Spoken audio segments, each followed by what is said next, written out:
Seda'na teşekkür ederim. Güzel konulara değindi. Bizler de bir 5-10 dakika vaktinizi alacağız ama önce hamd ile başlayacağız. Bizleri yokluk aleminden varlık alemine getiren Rabbimize hamd olsun. Getirmeyebilirdi. Dileseydi insan olarak da yaratmayabilirdi. Bir kaya parçası, bir taş parçası ya da tenzih edilmiş canlı olup bir bitki, bir ağaç ya da bir hayvan olarak da yaratabilirdi.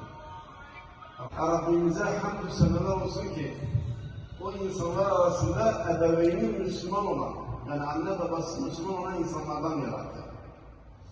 Peygamber Efendimiz buyurmakta, doğan her çocuk İslam fıtratı üzerine doğar.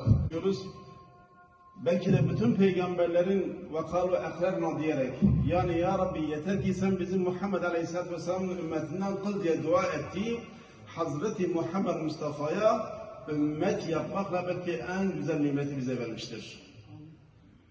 Belki de özel bir hamd daha. Belki de hani Allah Azze ve Celle ayetinde beyan ediyor. ذَٰلِكَ فَضْلُ اللّٰهِ يُتِيمَ يَشَاءُ. Bu Allah'ın bir fazlıdır ve Cenab-ı Hak bunu dilediğine verir ayetin sırrınca. Bakınız bugün 2 milyara yakın İslam ümmeti var. İsmi Ahmet, ismi Ali, ismi Mustafa, ismi Müslüman ismi olup ef'ali, ekvali, etvali, yani fiilleri, davranışları, konuşmaları İslam'dan uzak ve rak nice insanlar var değil mi? Ama hocam bahsettiği şu ahir zamanda Resulullah Aleyhisselatü Vesselam'ın sünnet-i seniyesini tabiri caizse sünnet-i seniyesine ittiba etmek üzere bir araya gelen bir İslami oluşum içerisine Resulullah Aleyhisselatü Vesselam'ın sünnetini takip eden insanların içerisine bizleri ilhak eylediği için belki de hamd etmek lazım. Belki de şükretmek lazım sürekli. Çünkü belki de günü içerisinde duanın en kabul olduğu bir demde ya Rabbi diyoruz ki sen bizi böyle şuurlu İslam'ı öğrenmeye çalışan, Resulullah Aleyhisselatü Vesselam'ın hayatına ittiba etmeye çalışan şu gençlerin arasına bizleri de gönderdiğin için sana hamdolsun. Bu büyük bir nimettir. Bunlar o zamanın gençleriydi. Belki de İslam onların sırtları üzerine bugünlere kadar geldi. Onlar görevlerini yaptılar. Onlar vazifelerini yerine getirdiler. Birer bedeviyken Rabbim onlara İslam'la müşerref ettikten sonra onlar ulvi insanlar oldu. Her birisi gülteki bir yıldız oldu ve ondan dolayı ki Resulullah Aleyhisselatü Vesselam diyor ki siz hangi yıldıza ittiba ederseniz siz kurtuluşa erersiniz. Onlardan sonra gelen sahabeler, yani Resulullah Aleyhisselatü Vesselam'ın ve dönemindeki sahabeler vazifelerini yerine getirdiler. O da vereceğiz. Yani belki yeryüzünde en fazla kalacağımız, hocamın bahsettiği üzere o en fazla yatacağımız makberlere, kabirlere gideceğiz. İşte oraya gitmeden önce hala Allah Azze ve Celle bize fırsat vermişken, bu fırsatı elimizden almamışken, biz o Resulullah Aleyhisselatü Vesselam'ın dönemindeki sahabeler misali, o gençler misali, niçin yaratıldığımızın farkında olmamız gerekir. Bahsetti ya hocam dünyaya geçme. Biz acaba bu dünyaya, şu apartmanın yanına varıp bu apartmanı dikmek için yaratılmışız. Şu arsaya başka bir arsa katmak için yaratılmışız. Ya da sadece bir mevki makama gelmek, bir öğretmen olmak, bir doktor olmak için yaratılmışız. Eğer bunlar içinse bunlar geçicidir. Yaratılış gayemizin bu olmaması gerekir. Ama Allah Azze ve Celle kulluk için, İslam'ı yaşamak için, istediği nizamı oluşturmak için bizi yaratmış.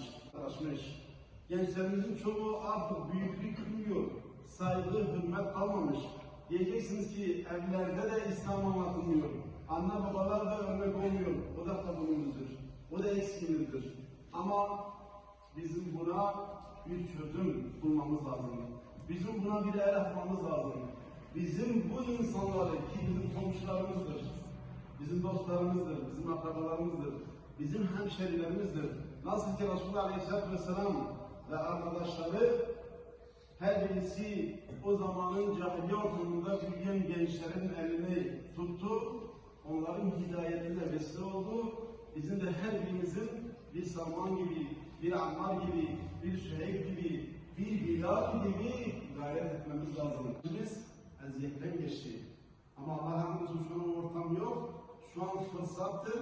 Şu an Rabbimizin emrini yerine getirmede hiçbir şey bize engel değildir. Dolayısıyla bizim bu fırsatı iyi değerlendirmemiz lazım. Bu halkın kurtuluşuna çalışmamız lazım.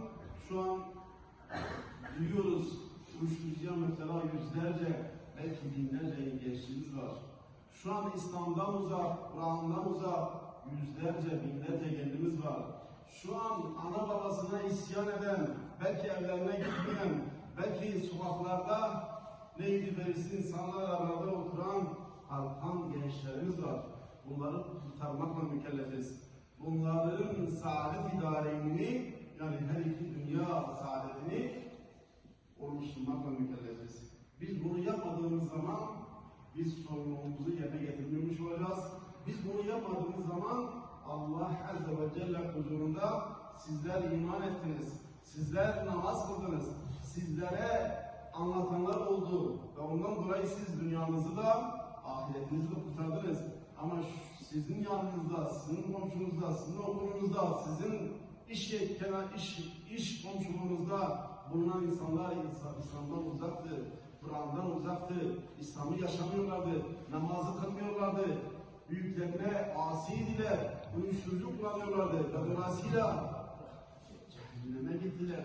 Lazım, o misyonla çalışmamız lazım ki biz nasıl ki onlardan razıyız, biz gittikten sonra bizlerden sonra gelecek olan nesil de bizlerden razı olsun. Rabbim büyüklerimizden razı olsun. En azından İslam'ı yaşayabileceğimiz, en azından kötülük ortamını bırakmadılar, cahiliye ortamını bırakmadılar.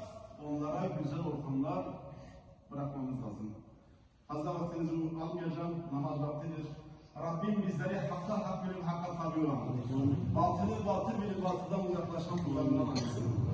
Rabbim bir an dahi olsa nefsimizle baş başa bırakmasın. Şu nefsin artığının gemini elinde bulunsun.